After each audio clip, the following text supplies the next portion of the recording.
So first and foremost, I just want to thank everyone who's joining us, and then also thank David Newhouse and Andrew Lawler who are with us today. David is with the MEDC. David, really, I think if it's okay with you, I would say this is somewhat of like a fun retirement job for you. It is. You had, you previously had worked as the president of Interclean Equipment, and that was a specialized wash equipment manufacturer for large vehicle applications, serving the mining, oil, rail, defense, public transit, and trucking industries. And you had seen it through a depression and then helped focus record sales on profits by working on exporting, which took over 50% of the company's business, which I think is very impressive to note. And then you also spent 24 years with General Motors on a number of international strategic planning roles. So David is definitely someone that understands international trade and international business. And then Andrew works for IBT Online, and he's actually in Grand Rapids, but obviously their business can do business anywhere and everywhere. And he is their business development manager and helps them also with their strategic marketing, strategic planning, as well as their social media and online presence, and is also well-versed in international trade. And they are one of the referred partners and clients of the MEDC. And David, I will turn it over to you. Wonderful. So I'm with Michigan Economic Development Corporation's trade program, and I've been in my retirement job for now about 6.5 years, which drives my wife crazy because I'm not retired. But at any rate, it's a fun job, and I enjoy working with companies, helping them get established or become find a greater footprint abroad. And MEDC has many export assistance programs that are available to companies. So our objectives of the program are basically to increase export sales, obviously, but we also want to increase the number of new to export small and medium-sized enterprises, and as well as to increase the span of companies. So if there's somebody focusing on Canada, we want to be able to support them if they want to go into new markets as well. So the target companies that we have basically will work with really anybody who has an interest in exporting, whether they're new, whether they have to make shipments to Mexico or Canada or other locations because their main client is asking them to do so, or might have plants abroad. Anybody really that has an interest in exporting, we will serve. We do focus our attention on those that meet the SBA size standards, and this varies by industry. The general rule of thumb is 500 employees or less. Some categories in the automotive industry can reach up to 1,250 employees. But we also have some programs for companies that don't fit those sizes. We look for companies that are not startups. So these are companies that have basically produced revenue that can support themselves from U.S. clients, but they're ready for growth. And then we have a separate group from the Michigan Department of Agriculture and Rural Development that has their own export assistance program. And so we don't, MEDC does not serve companies that produce products from the ground. In other words, food growers or maybe it's distilleries or things like that, because we have another sister department that helps out there. So we operate over a statewide collaboration. So many of the entities that you see in the slide, MEDC funds to support international trade. Others are partners like the U.S. Department of Commerce. They have their own export assistance programs, but we work hand in hand with them in support of exporters. And I should note that the reason all these programs exist is to help companies increase international sales, so that in turn necessitates a need for hiring more Michigan employees. So many of you are familiar with Automation Alley. That's our partner in Southeast Michigan. We fund them to put on various trade programs. Typically, they will conduct 3 trade missions per year. We have one coming up the end of September to Mexico. Hopefully that will be an in-person event. We actually have an Automation Alley MEDC trade mission that is now virtual in India. As you are aware, things have gotten out of hand with the pandemic in India, so we made that virtual, and that's going on for the next 2 weeks. But all these entities offer some type of service that supports companies looking for business abroad. So Automation Alley covers Region 10, which is Oakland County, and we have 4 networks throughout Michigan. In Traverse City networks Northwest, in Central Michigan, excuse me, Michigan State University's International Business Center, and then in Grand Rapids, there's the Van Andel Global Trade Center at Grand Valley State. All these offer some type of assistance that we support through funding. Now, our centerpiece of the program is the Michigan State Trade Expansion Program. That's known by its acronym STEP. We've had this program in place for roughly 10 years. It's federally funded, but it's also, the funds are also matched by MEDC.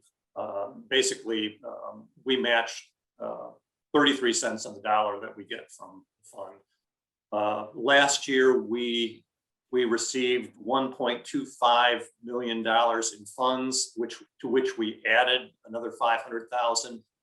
So we have a pool of money that companies can use to offset some of the international marketing costs that they experience. So the eligibility is, it has to be within SBA guidelines. So content must be 51% US content. And I should mention, this is available to both exporters of products as well as exporters of services. Then this year during the pandemic, MEDC increased the amount of reimbursement. So companies can be, by applying for a STEP grant, they can be reimbursed 75% of these export activity, sales activity costs, up to a grand total of $15,000 per fiscal year and in reimbursements. And our fiscal year ends September 30th, and then the clock resets. So companies are able to get another $15,000 available to them. Now in last year, we had 371 grants and paying out 1.27 million. So we had extra funds, or we utilized all the funds last year. No company went without, and the funds were actually increased this year. I should mention that we do have a program called PEP. It's a pilot exception program, and that's it operates much the same way as STEP grants, but it's for companies that do not meet the size requirements of the SBA. It's strictly using MEDC funds, and it's typically used by companies larger than 500 employees or whatever industry that you might be in. So be cognizant of that. We do have an ability to make exceptions for these larger companies. So here are some of the activities that companies can participate in. I mentioned Automation Alley has a virtual trade mission to India right now. There was a $1,000 charge for members, $1,500 for non-members. Companies that are on that trade mission applied for STEP grants, so they're getting 75% of that cost, that fee, reimbursed. If this were to be an in-person event, it could also cover the cost of travelers, US citizens, up to 2 travelers per company, economy class airfare, hotel accommodations, taxis or trams in that country that is being visited. It does not have to be through an MEDC sponsored trade mission or trade show. It could be independent. You may have a client in France that you're trying to close a deal on. So that's another way of doing it. In these days of, excuse me, of non-travel, excuse me, let me get it gravelly here. We try to make it available so that there are other uses to be garnered from these STEP grants. And Andrew is going to be talking about international website development. So in days of non-travel, other ways exist for using STEP grants. So it could be website development, could be social media campaigns in foreign markets. And again, Andrew at IBT, one of the companies that we utilize and we've contracted with, we've been using them for, well, probably 8 or 9 years now. That's another opportunity. Trade training. So if export control, so ITAR related expenses, training regarding that, anything to make you compliant so you can sell your products abroad, that is also covered by a STEP grant. The U.S. Department of Commerce offers their own programs. I mentioned at the federal level, they have charges associated with their Gold Key program, which is call it a matchmaking program. But the company can apply for a grant there. It also covers up to $4,000 in shipping sample products, not shipping for sales, but if you are required by a customer to send samples so they can evaluate your product before making a commitment, that can also be covered. And if anyone has any questions while I'm going through this, feel free to ask. That's quite all right. MEDC also has our own. Yes. I will just throw out, we had a question in the chat that asked, can export related costs include advertising? Yes, absolutely. Advertising in foreign campaigns. So if you have foreign trade magazines or online trade magazines, or if you wanted to do Google AdWord campaigns in France or Canada, or Mexico, it covers foreign advertising. There is a cap on that up to $8,000 in reimbursements. So if you're spending, whatever 8,000 divided by 0.75 is, that's the amount you can apply for a grant. So we offer free services through our foreign offices, and you can see we're pretty much covered anywhere in the world where that's a major market for exporters. And the foreign services can cover a myriad of activities. It's basically 40 hours of free consulting. So if you're looking for distributors in certain markets, or you want to expand your distribution network, or if you're looking for potential partner companies to work with, or end customers, our foreign offices can help you. Again, it's 40 hours of free consulting. And we would set up a conference call, kickoff call, so they understand your needs, and they provide a scope of work to you. And based on your feedback, they would generate a long list of potential entities that they could contact. Based on that long list, you would prioritize the list and give that back to our foreign office, and then they would contact the foreign office, or contact whoever you're wishing, whoever you prioritized on the list, to see if they would like to have a meeting with you. So they're doing all the legwork for you. They're finding distributors that you will eventually wind up interviewing, or potential partners. But it's a very flexible and very popular program, as you might imagine. Because of its popularity, we limit companies to using 2 of our foreign offices per fiscal year. Then October 1st, the clock resets, and you can use a couple more during the next fiscal.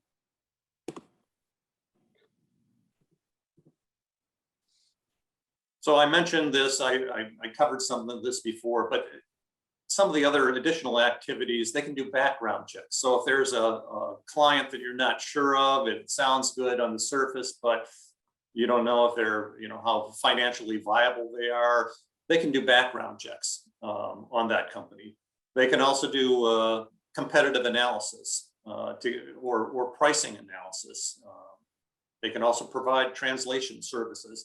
So it doesn't just have to be B2B matchmaking. They can do a myriad of services for you. So we also have contracted export services. One of the Foster Swift, we have a legal essentials to export. So we have one-on-one trainings that are available to companies. And generally, companies like to have six employees get trained, but this will run you through the do's and don'ts of things you need to be aware of before you export. One example, a company signed a distribution agreement in another country. It was Korea actually, and things did not work out with their distributor.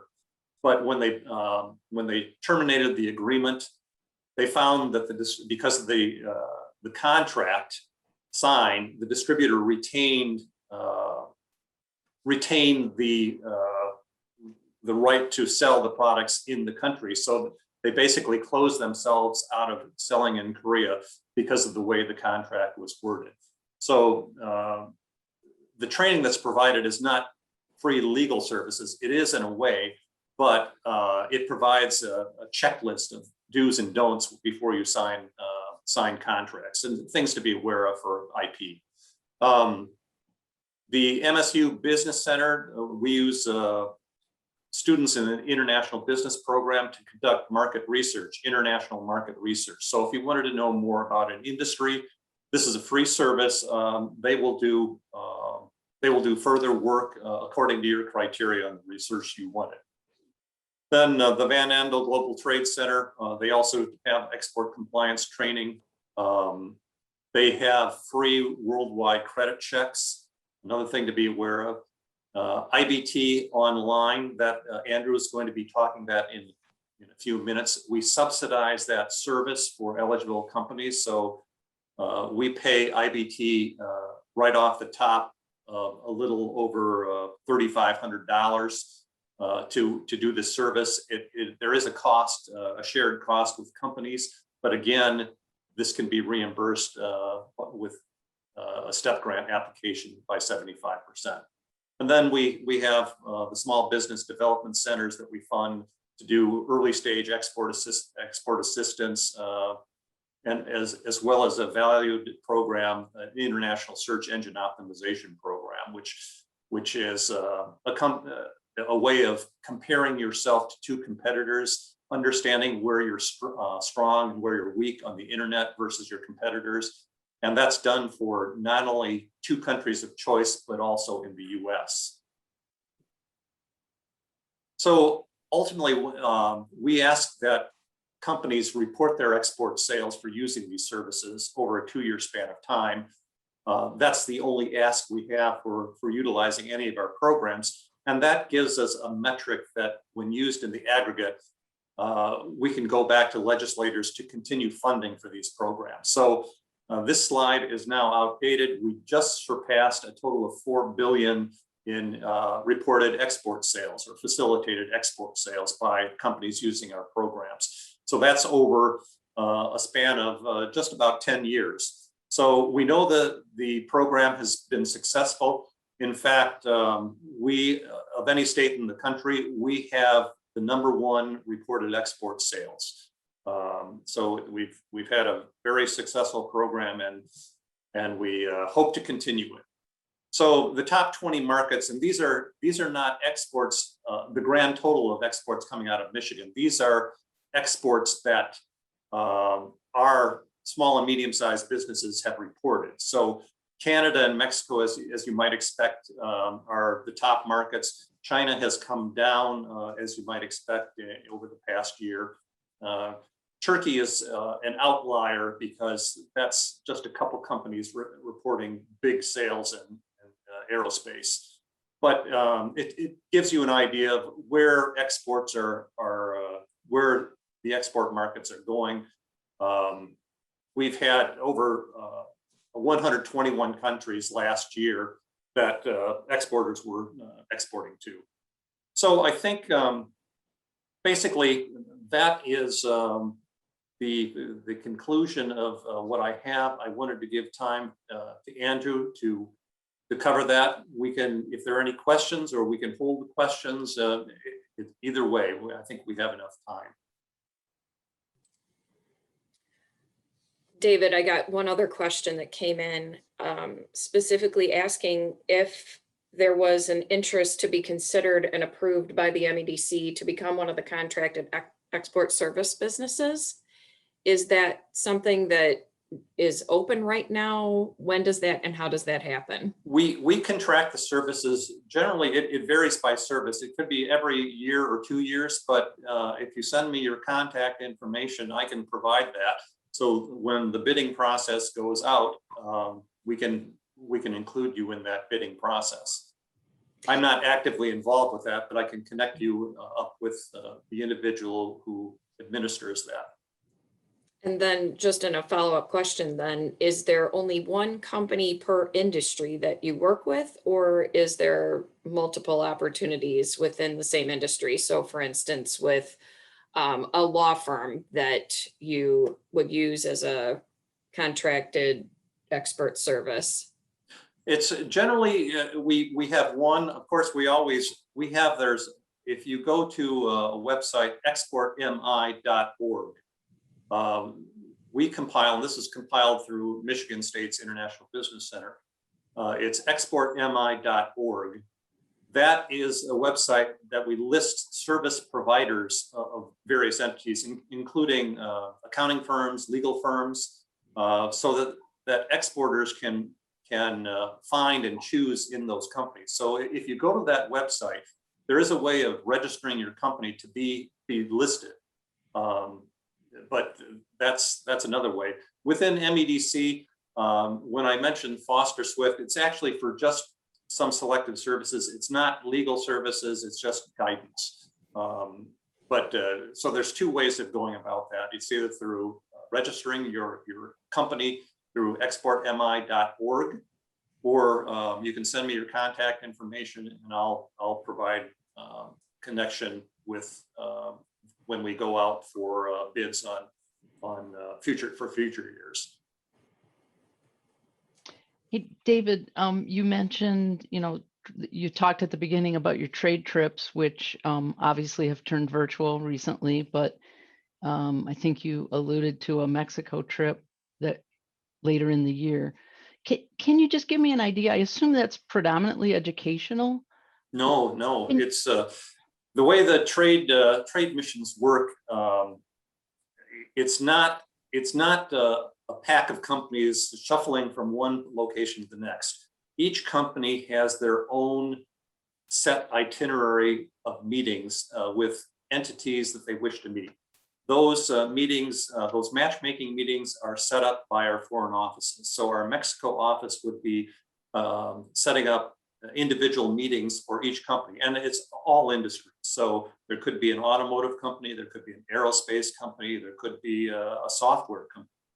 Each one of those companies would have their own itinerary. They'd see each other at night in the hotel. We typically try to have some type of reception to get more people involved. For example, I was on the India Trade Mission a year ago. We were hosted by the U.S. Embassy in one city in Delhi. We had a reception from the Indo-American Chamber of Commerce in two different locations, and that attracted probably 100 participants, 100 more companies in each location. But it provided our Michigan companies with an opportunity for networking opportunities beyond what their scheduled meetings were. So we try to do these events so there's many opportunities to connect with companies in those markets that they wish to connect with. Gotcha. Thank you. Hey, David, it's Rich Ansell with Mahindra. That pie chart that you put up a minute ago, it looked like most of the export was to developed countries. we have a product that we think lends itself to, I see Kenya, I see a few undeveloped countries, but we have a product that we think would lend itself to underdeveloped countries. Sure. Do you, I mean, you have good experience as an organization exporting We, those kinds of we have, countries? for example, Sub-Saharan Africa. We have our Africa office. They're located in Johannesburg, but they have a presence in 12 markets. So they're consultants in as part of that team in 12 different countries. We conducted a trade mission to South Africa and Tanzania a few years ago, about 3 or 4 years ago. Actually, I was the lead on that one too.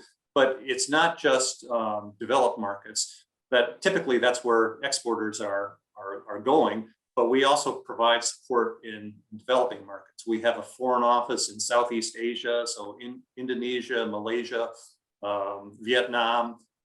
We can provide assistance in those markets as well. Sub-Saharan Africa, pretty much anywhere that you're looking. Not Russia, but anywhere that you're interested. What markets were you thinking of? Or what markets? Well, we've had some interest from Russia. Okay. But countries in Africa, Middle East, and it's something we've sort of put on hold right now. But it's, you know, it's going to be an opportunity for us in the long term. We do have a Middle East America. office. Okay. And we definitely can help you there. We don't have foreign offices in Central America, but we do in both the Andean markets in South America as well as Brazil and Argentina. So we're pretty much covered, and our foreign offices can help you there. And that's not something that is, you don't have to be a small and medium-sized enterprise to do that. The key is that you're exporting from Michigan. Right. So that's the key. Okay, thank you.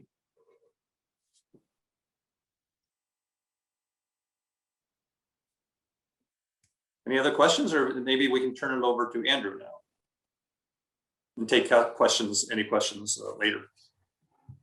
I have a quick question, David. This might be a bit off topic, not really, but a lot of these trade missions that you organize, I'm just curious, is there any coaching or advising on social and cultural cues to keep in mind when you're doing these introductory meetings? We do have orientation meetings. So, for example, Automation Alley, and we bring in other resources to talk to the companies before they go on, to give them an idea of what to expect, what cultural things to be aware of. So we don't come across as ugly Americans. We come across with sensitivity. As you might expect, personal relationships, forming personal relationships with those abroad are key to having a successful business relationship. So we do that for every trade mission. We have a cultural orientation or cultural training, or just awareness going forward, as well as an overview of the market again. Sure, great, thank you. There's one thing, if I can mention, I'll give, there's Automation Alley and MEDC are conducting this Mexico trade mission at the end of September. There's an event that's sort of a precursor, doing business in Mexico event. It's a virtual event, and we're having a number of speakers from the various states that we'll be visiting. We'll be going to Guadalajara, San Luis Potosí, as well as Querétaro in September. So there will be individuals from those states speaking.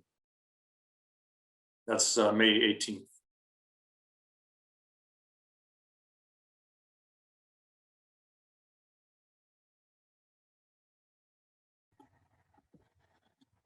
Perfect.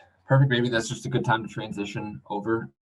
Of course, if there's any questions left for David, please feel free, and we can certainly add it in as we go along, because ultimately what I wanted to talk about today is more, international social media strategy to increase exports and sales, and part of the STEP program.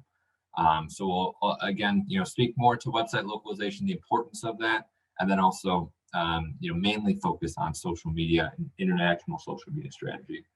But before I start, just want to say thank you to Gene, thank you to David for having me along, and just to speak with you all. I think think it's a pleasure to be here in the Zoom meeting, and I'm excited to get going.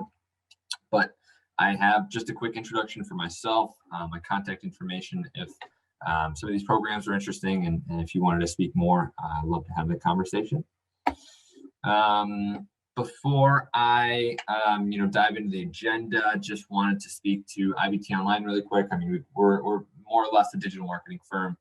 Been around for about 18 years, and have received the President's E Award for after working with the U.S. Commercial Services for the past 3 to 4 years. Among many of the clients that we have around the U.S., we're presented with this award last year in 2020, and the highest recognition for any U.S. company to receive for making a significant contribution to the expansion of U.S. exports. And so that's what we do, and we use online tools to help you grow those exports and sales. And the rest of this, just kind of more is focusing on the amount of target markets. I know there were some good questions to David in regards to, whether you wanted to reach out to developed markets or underdeveloped markets, or even, touch on that pie chart that was shown for, top Michigan exports. And so, I mean, we're reaching out to 24 languages, 40 countries, 65 target markets. But really the focus of today and what we're going to start with is just kind of give a brief overview of the online world, as we see it now, some statistics that really guide our, strategies for localized websites and also international online marketing. So we'll share both some best practices on both ends, and then also share some case studies of what it looks like for a company to go out in Canada, in Mexico, using social media. So this first one, we'll just touch on the online world. And really, we've just got a couple of good graphs here that show, as it stands, this is as of January 2021, shows the effects and the impacts of the pandemic. As you see on the left, there's 4.6 billion people that are using the internet every single day, out of the 7 point whatever billion in the world.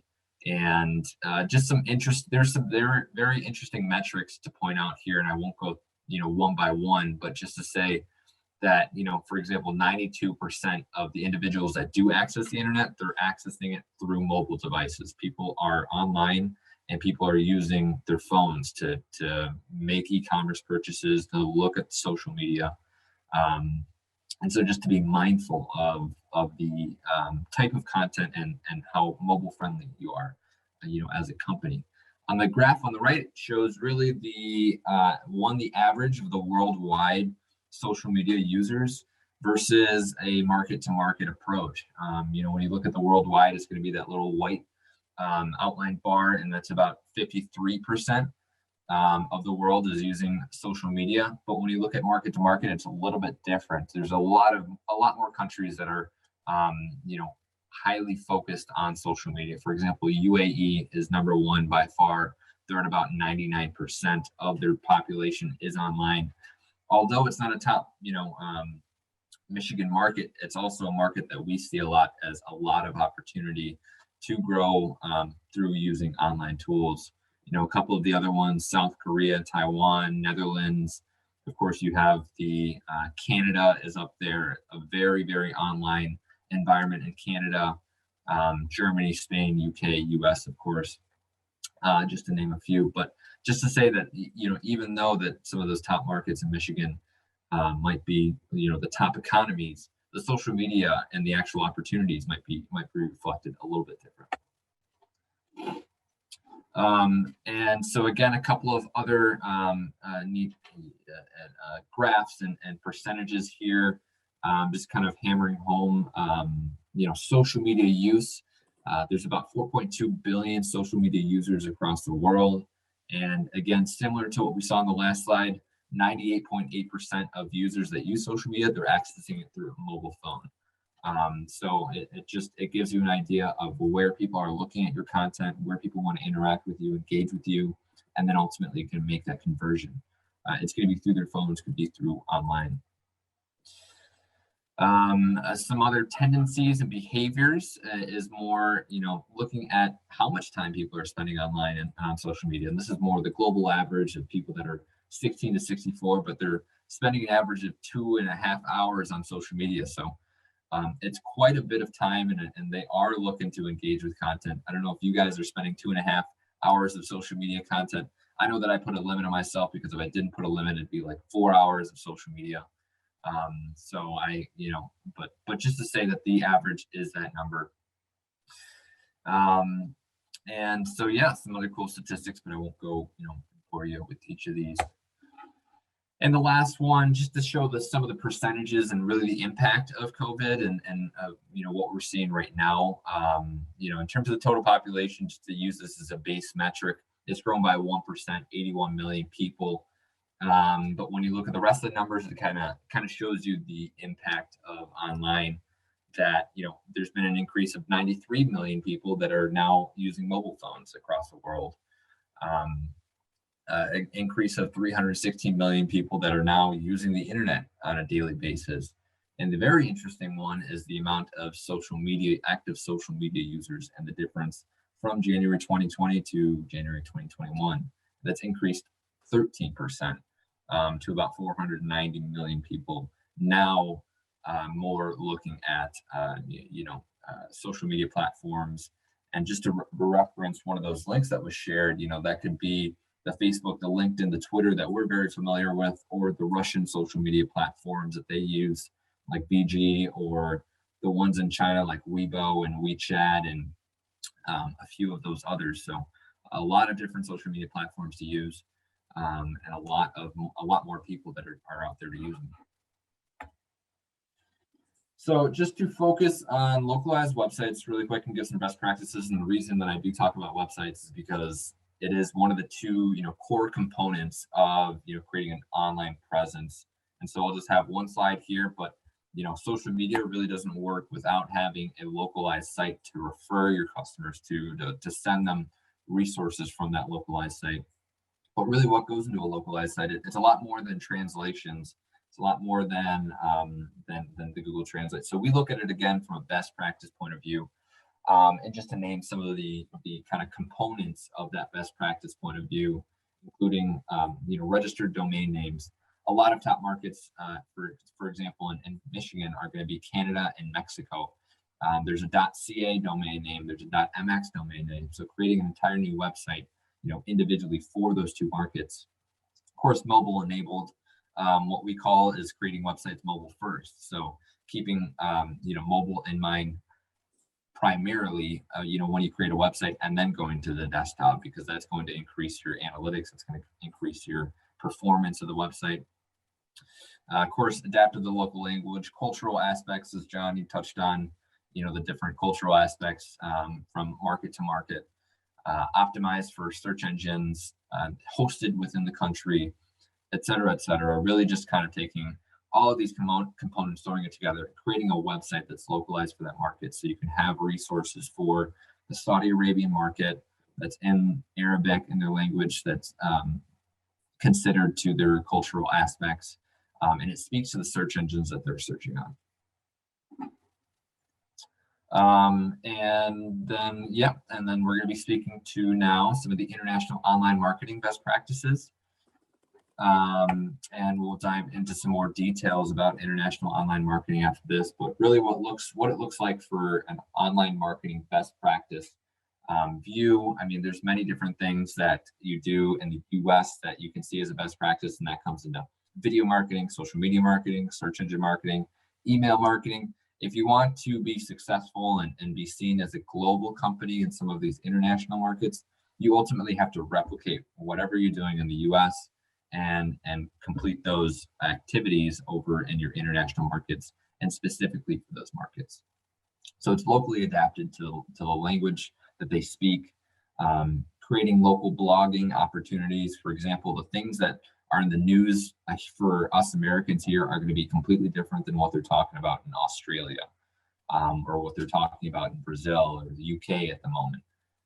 So just being mindful of what's going on and how and what's most relevant to those searchers in each market. Of course, using the right social media platform. Facebook is by far the most popular in the world social media platform.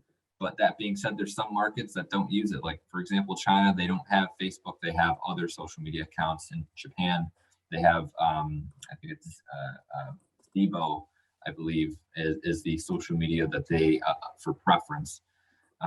In Russia, it's the same opportunity. In Canada, they use Reddit is like their #1 social media. So just different things to keep in mind, and kind of where your target audience is at.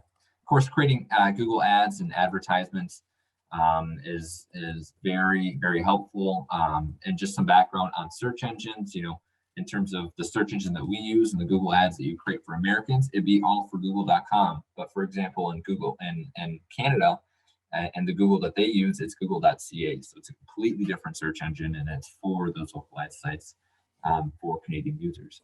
Excuse me, Andrew? Andrew, just to, we only have a couple minutes left. So if you could conclude, that would be great. And then we can answer any questions that might be left. Yeah, that sounds great. Thanks for bringing up the time. And then I guess, just some more examples here. I mean, when you think about some best practice companies, Red Bull, I mean, they're an Austrian company, and really they promote like they're an American company. Domino's, similar situation in terms of the way that they promote themselves. Some just lingual differences in terms of how to approach, Brazil and Portugal. They both speak Portuguese, but different words are more effective than others. And for example, train is said 2 different ways than in Brazil than in Portugal, and keeping that in mind. Measuring success, so of course, having KPIs that are back to grow those goals that you have, and to grow in your international markets. So just having a plethora of those listed out. And then also just to finally touch on the social media case study. So this is what it looks like in terms of creating LinkedIn campaigns, creating an entirely new Facebook page for the Mexico market, for example, or for the Canadian market. And then just to kind of side by side, creating, again, mobile friendly advertisements on your websites or on social media, promoted on Facebook, Twitter, LinkedIn, etc. And then for those localized markets, depending on where you are looking to target. And and that wraps up. So thanks John and Jean for flagging that up. I apologize, time was escaping me, but if there's any last minute questions, I'd love to answer them. Not to worry. And thank you, Andrew. I'll just say quickly to everyone who joined us this morning, thank you so much.